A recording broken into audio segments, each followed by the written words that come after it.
인도의 성자라고 불리는 선다싱이 무섭게 그렇게 눈이 내리는 날 한 지인과 함께 험한 그런 산을 이렇게 넘고 있었습니다.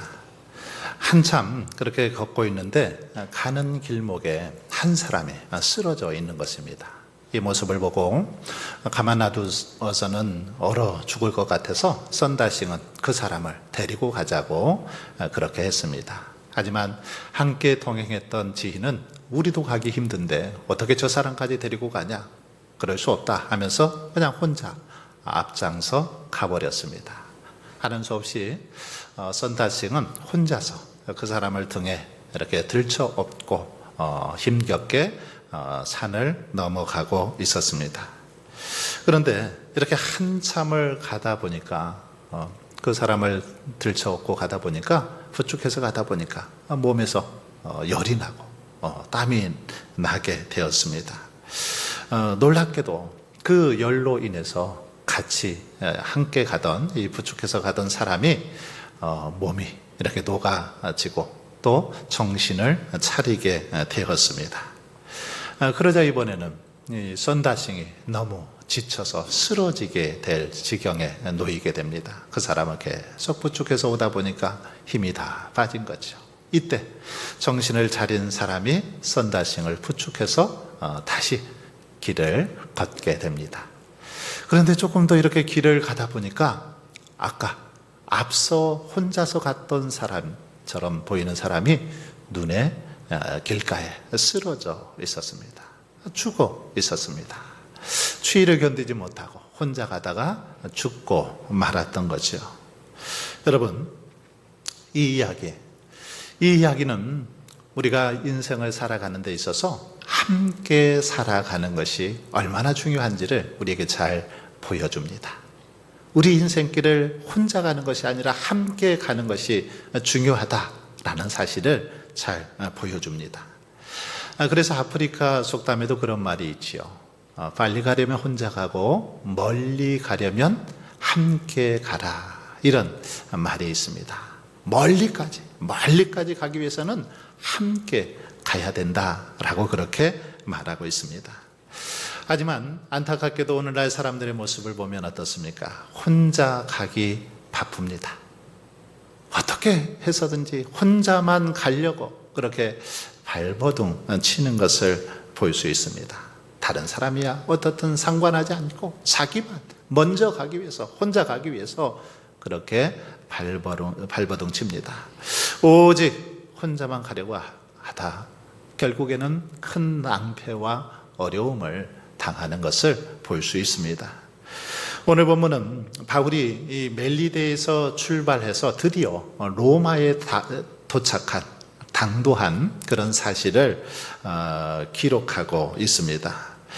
바울은 수많은 환난과 핍박, 어려움을 이렇게 뚫고 드디어 자신이 그렇게 소원하던 로마에 도착하게 되었습니다. 14절 후반절은 이 사실을 이렇게 기록하고 있습니다. 그래서 우리는 이와 같이 로마로 가니라.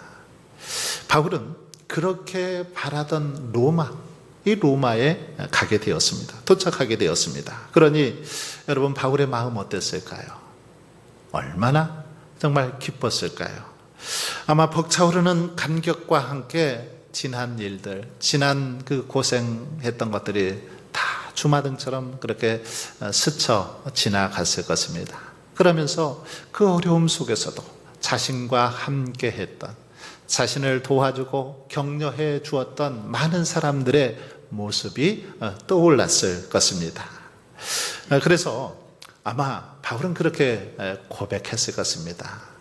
그래, 그들이 아니었다면 난 여기까지 도저히 올 수 없었을 거야. 그 사람들이 있었기 때문에 내가 여기까지 올 수 있었어. 아마 이렇게 고백했을 것입니다. 무슨 말입니까? 바울이 로마까지 올 수 있었던 것, 그것은 하나님의 약속의 성취이기도 하지만 주변에 많은 믿음의 동역자들, 바울을 도와주고 격려해 주었던 많은 사람들이 있었기 때문에 가능했다라는 그런 고백입니다. 그렇습니다. 우리의 인생길, 우리 혼자서 갈 수 없습니다. 누군가의 도움이 필요합니다. 서로 도움을 주고 받으면서 가야 한다는 거죠. 우리의 인생길 결코 혼자서 완주할 수 없습니다. 함께 같이 가야 되는 것입니다. 그래야 끝까지 완주할 수 있는 것이죠. 그러므로 이 시간에는 오늘 본문의 중심으로 함께하는 삶을 살아가기 위해서 우리가 붙들어야 할 삶의 원리가 무엇인지를 생각해 보면서 은혜를 나누고자 합니다. 함께 걸어가기 위해서 우리가 꼭 가져야 될 삶의 원리 무엇일까요? 첫 번째는 힘을 주는 사람이 되어야 합니다. 함께 길을 걷기 위해서는 우리가 다른 사람들에게 힘을 주어야 된다는 거죠. 용기를 북돋아주는 그런 사람이 되어야 한다는 것입니다. 우리는 가시처럼 비판하고 찌르고 그렇게 다른 사람들을 아프게 하는 그런 사람이 아니라 그 사람에게 힘을 북돋아주는, 용기를 북돋아주는 그런 존재가 되어야 한다는 것입니다. 바울에게는 바로 이런 사람들이 많이 있었습니다. 바울은 그래서 힘들고 어려운 여정이었지만 그들 때문에 그 길을 완주할 수 있었습니다. 로마서 16장을 보면 바울은 로마서를 이제 마치면서 마지막으로 인사를 합니다. 인사를 하면서 그동안 자신들에게 도움을 주었던 사람들, 그 사람들 한 사람 한 사람 이름을 거론하면서 그들을 축복하고 격려하고 있는 그런 모습을 볼 수 있습니다. 먼저 바울은 베베라는 여인을 칭찬하죠. 베베는 여러 사람과 자신의 보호자가 되었다, 이렇게 칭찬을 합니다. 그리고 또 브리스가와 아굴라 부부를 축복하죠. 그들은 자기들의 목까지도 내어놓았다. 바울 자신을 위해서 자기들의 목까지도 내어놓을 정도로 그렇게 바울을 위해서 헌신하고 희생했던 자들이다 라고 칭찬하고 있는 것을 볼 수 있습니다. 바울은 로마서 16장 전체를 할애해서 자신에게 힘을 주었던 사람들, 자신에게 도움을 주었던 사람들 한 사람 한 사람을 그렇게 거론하고 있는 걸 볼 수 있습니다. 그런데 오늘 본문에도 보면 바로 이런 고백이 나오고 있는 걸 볼 수 있습니다. 15절을 보시면 그곳 형제들이 우리 소식을 듣고 아비오 광장과 트레이스 타베르네까지 맞으러 오니 바울이 그들을 보고 하나님께 감사하고 담대한 마음을 얻으니라, 이렇게 오늘 말씀은 기록하고 있습니다. 여기 보시면 바울이 뭘 얻었다고 말하고 있습니까? 담대한 마음을 얻었다. 그들 때문에, 그 사람들 때문에 담대한 마음을 얻게 되었다. 힘을 얻게 되었다. 용기를 갖게 되었다. 지금 그런 고백을 하고 있는 것입니다. 누구 때문에요? 하나님 때문에요? 하나님께서 보내주신 그 사람들 때문이라고 지금 말하고 있습니다. 물론 하나님 때문에도 힘을 얻지만 하나님께서 붙여주신 그들 때문에 큰 힘을 얻게 되었다라고 그렇게 고백하고 있습니다. 여러분, 그들이 어떤 사람입니까? 로마에 있는 그리스도인들이었죠. 그런데 그들이 지금 어디까지 바울을 맞이하러 왔습니까? 아비오 광장까지 왔는데 여기는 로마에서부터 무려 70km가 떨어진 거리에 있는 곳입니다. 바울을 환영하기 위해서, 바울을 배웅하기 위해서 70km가 떨어진 그 거리에서 지금 찾아왔다라는 것이죠.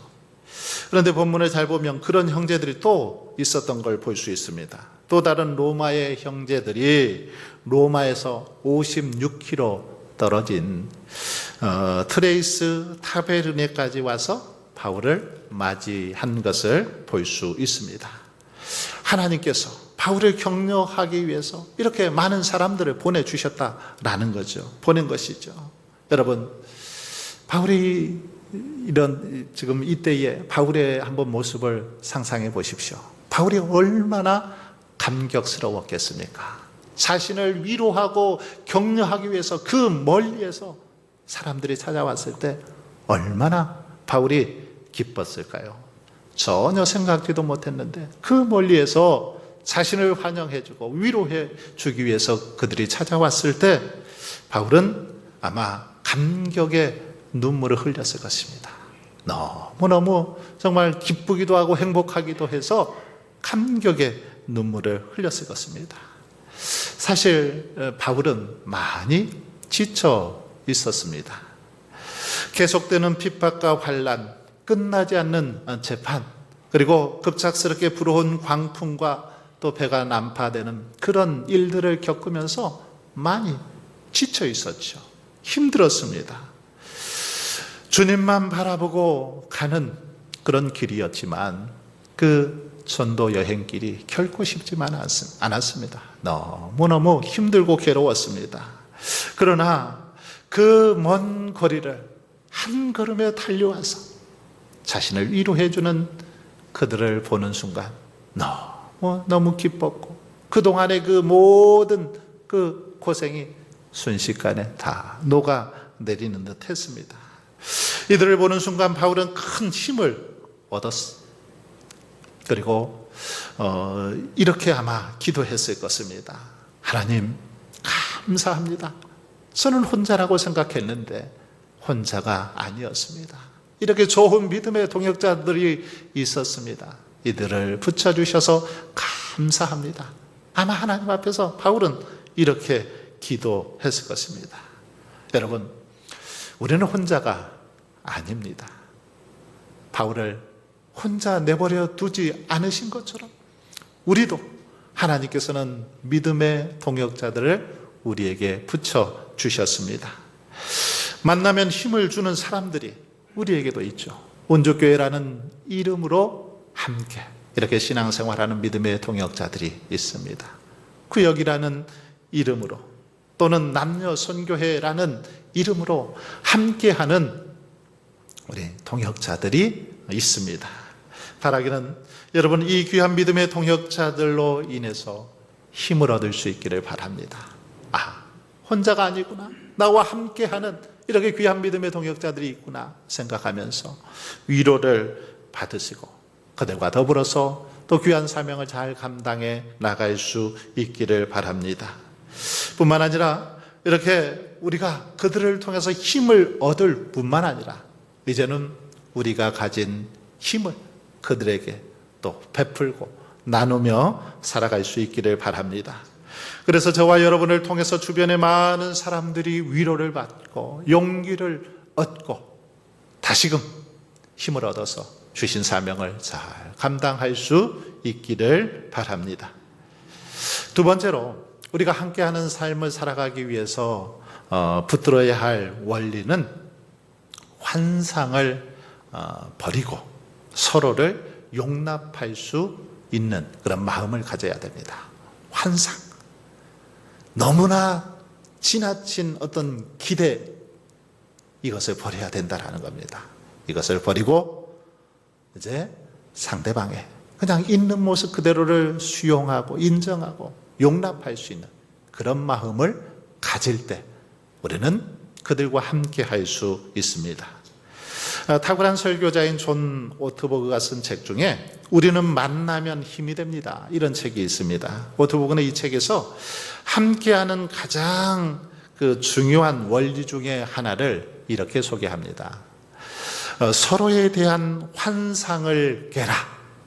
서로에 대한 환상을 깨라. 상대방이 정상이라는 환상에 빠져 관계를 맺는다면 그것은 곧 진실을 거부하는 것이다. 왜냐하면 그것은 끊임없이 상대방을 자신이 가진 환상에 맞게 뜯어고치고 통제하려 들기 때문이다. 이렇게 말하고 있습니다. 여러분, 한번 생각해 보십시오. 여러분의 가정, 한번 여러분의 관계 속에 있는 사람들을 생각해 보십시오. 여러분 댁에 있는 여러분의 남편이나 또는 아내와 잘 지내고 계십니까? 아주 편안하게 행복하게 그렇게 지내고 계십니까? 만일 편안하지 않다면, 조금 좀 불편함이 있다면 아마도 여러분의 마음속에 지나친 기대감, 환상이 있기 때문입니다. 내 남편 적어도 뭐 연예인 최수종 정도는 돼야지. 저 정도 좀 다정하고 저 정도 인물은 돼야지. 이런 기대감이 있기 때문은 아닐까요? 나의 아내는 하이라 정도 돼야 되지 않겠어? 이런 지나친 기대감 때문에 서로 관계가 불편해지더라는 것입니다. 자녀들에 대한 기대, 또 부모님께 대한 기대 역시도 마찬가지입니다. 너무 많은 기대를 하다 보니까 그 기대에서 오는 실망도 큰 것입니다. 서로에 대한 환상을 갖고 있기 때문에 이것 때문에 때로는 불편한 관계를 맺게 되고 말다툼을 하게 되고 계속해서 속상한 일들이 벌어지더라는 것입니다. 여러분, 곁에 있다고 해서 다 힘이 되는 건 아니죠. 아니, 오히려 함께 할수록 힘들어지는 경우들이 많이 있습니다. 떨어져 있을 때는 불편한지 모르죠.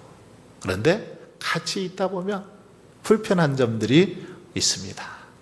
제가 저희 집 얘기를 잠깐 해보면 그동안 부부끼리 이렇게 생활하다가 이제 큰아들 방학이라고 집에 와 있습니다. 그리고 둘째도 제대해서 집에 있는데 같이 내 식구가 있다 보니까 불편한 점도 좀 있더라고요. 평소에는 몰랐는데 같이 있다 보니까 불편한 점이 있습니다. 그러나 제가 환상을 깨기로 했습니다. 그럴 수도 있지. 기대감을 확 낮췄습니다. 그러니까 제 마음이 좀 편하더라고요. 여러분, 곁에 있다 보면 아무래도 가족들 같이 있다 보면 허물도 약점도 다 보이죠. 그럴 때 어떤 경우 서로 뜯어 고치려고, 너 그거 잘못됐으니까 좀 이렇게 해 고치려고 하다 보니까 이것 때문에 더 불편한 관계가 들 때가 있더라는 것입니다. 그래서 이런 환상, 이런 기대치를 내려놓아야 한다는 거죠. 오늘 본문을 읽으면서 저는 이해되지 않은 한 사람을 보았습니다. 이 사람이 누굴까요? 바로 사도행전을 기록한 누가이죠. 왜 누가가 이해가 되지 않냐고요? 한번 생각해 보십시오. 누가가 어떻게 여러분 사도행전을 기록했습니까? 누가가 사도행전을 기록할 수 있었던 이유는 바울과 늘 이렇게 함께 하면서 바울의 일거수일투족을 가까이서 곁에서 늘 지켜보았기 때문이죠. 그러니 누구보다 바울의 허물과 단점을 많이 봤을 것입니다. 그런데 그런 누가가 지금도 바울과 동행하고 있습니다. 본문 14절을 한번 보시면 거기서 형제들을 만나 그들의 청함을 받아 2일을 함께 머무니라. 그래서 우리는 이와 같이 로마로 가니라. 누가 로마로 갔다고요? 우리가 갔습니다. 여기서 우리가 누구일까요? 우리는 바울과 그리고 누가 있죠. 바울과 누가가 포함되어 있습니다. 그렇다면 이 누가가 언제부터 바울과 동행했습니까? 사도행전 16장 10절을 보시면 바울이 그 환상을 보았을 때 우리가 곧 마게도냐로 떠나기를 힘쓰니 이는 하나님이 저 사람들에게 복음을 전하라고 우리를 부르신 줄로 인정함이러라. 여기 보시면 누가는 바울이 드로아에서 이 마게도냐 환상을 보고 그것으로 이렇게 떠날 때부터 함께 했던 바울의 동역자가 누가였음을 알 수 있습니다. 이때부터 사도행전은 3인칭 복수가 아니라 1인칭 복수로 그렇게 기록이 되고 있죠. 다시 말해서 누가는 바울과 가장 오랜 시간을 함께 했던 사람입니다.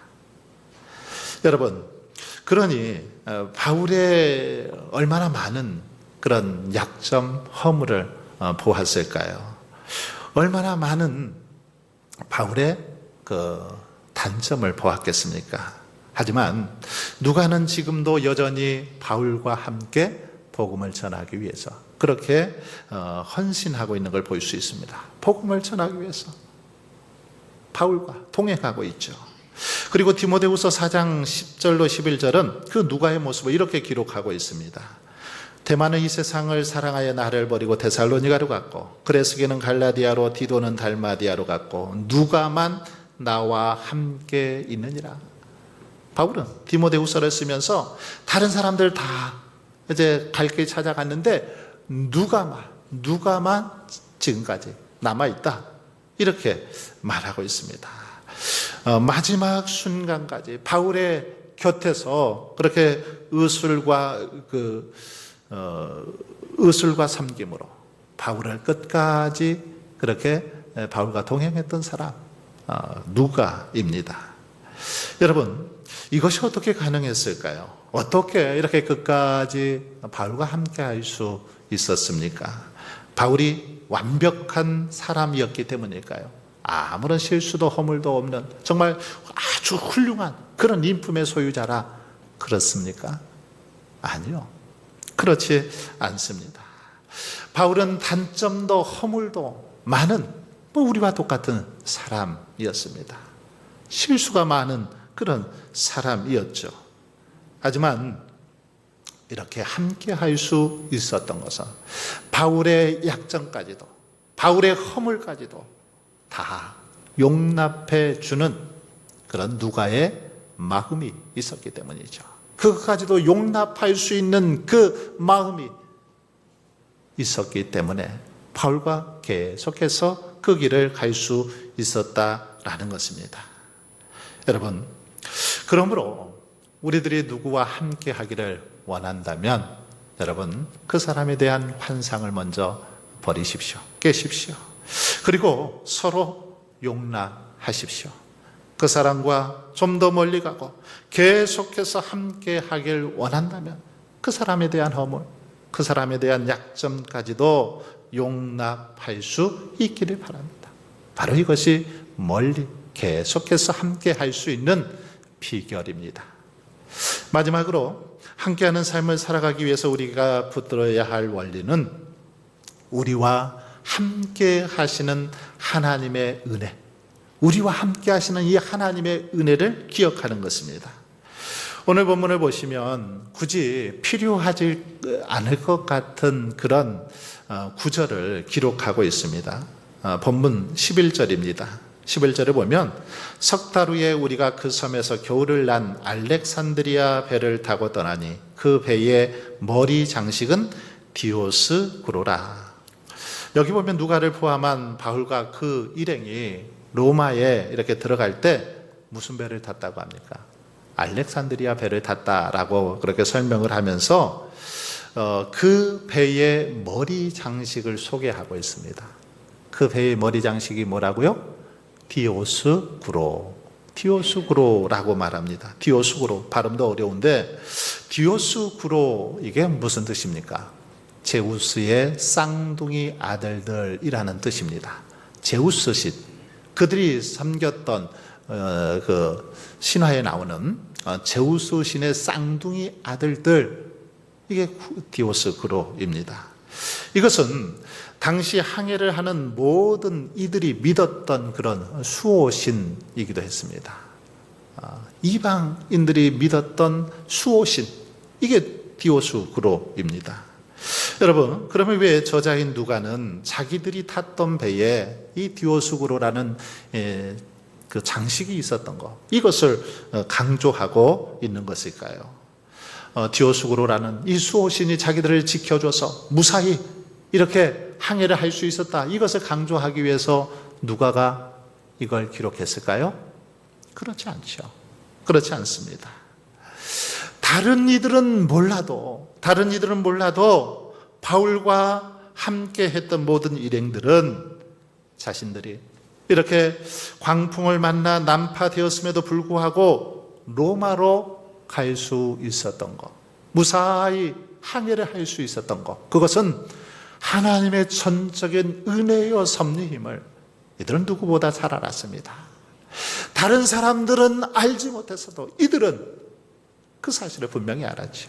하나님께서 도와주셨기 때문에 하나님의 은혜로 여기까지 올 수 있었다라는 사실을 알았다라는 것입니다. 그런데도 지금 저자가 이 배의 장식을 의도적으로 제우스의 그 쌍둥이 아들들이라는 이 수호신이 머리 장식이었다, 이것을 이렇게 기록하고 있습니다. 왜 그렇습니까? 그것은 한 배에 타고 있는 이들 모두가 하나님의 은혜가 아니었다면 함께 할 수도 로마로 갈 수도 없었다라는 사실을 강조하기 위해서 일부러 이렇게 한 것입니다.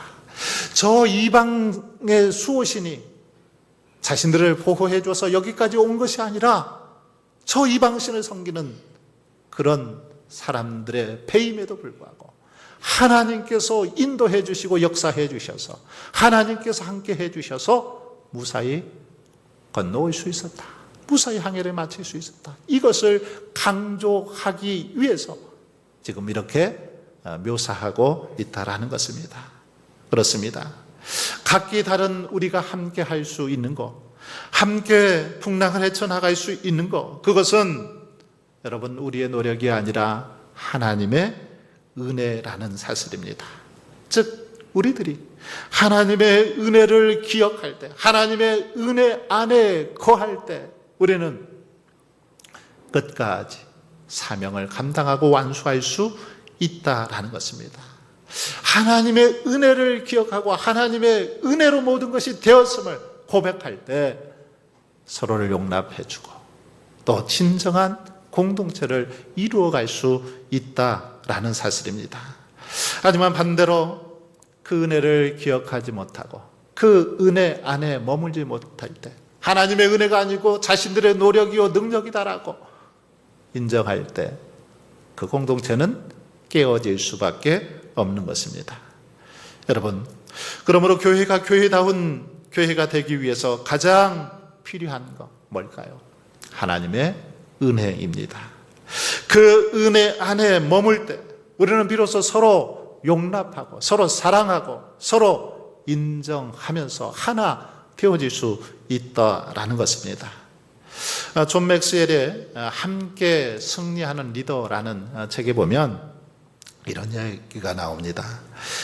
이제 갓 5살이 된 아이가 친구 집에 놀러 다녀와도 되겠냐라고 아버지에게 묻습니다. 그러니까 아버지가 그래 갔다 와도 좋은데 다녀와도 좋은데 조건이 있다. 그것은 저녁 6시까지는 꼭 돌아와야 된다. 이렇게 단서를 붙였습니다. 그래서 이제 아이가 친구 집에 놀러를 갔습니다. 그런데 6시가 되었는데도 오지를 않는 것입니다. 이 아버지 마음이 불안하지요. 마음이 불편해집니다. 그러다가 30분이 지나니까 아이가 들어오는 것입니다. 아버지는 약속을 어긴 아이를 보면서 화를 억누르며 자초지종을 물었습니다. 왜 늦었냐? 그랬더니 아빠 늦어서 미안해요. 사실 제가 딱 우리 집으로 오려고 하는 순간 친구의 인형이 그만 부서졌어요. 친구 인형이 부서졌어요. 와, 그랬구나. 그것을 고치느라 늦었구나. 그러자 아이가 고개를 가로저으면서 이렇게 말합니다. 아니, 같이 우느라 늦었어요. 같이 그 친구하고 우느라 늦었어요. 이렇게 대답하는 겁니다. 사랑하는 성도 여러분, 우리가 함께 한다는 거 여러분 뭘까요? 같이 한 공동체를 이루며 살아간다라는 거 무엇입니까? 누군가의 문제를 해결해 준다라는 거, 이것을 의미합니까? 그렇지 않습니다.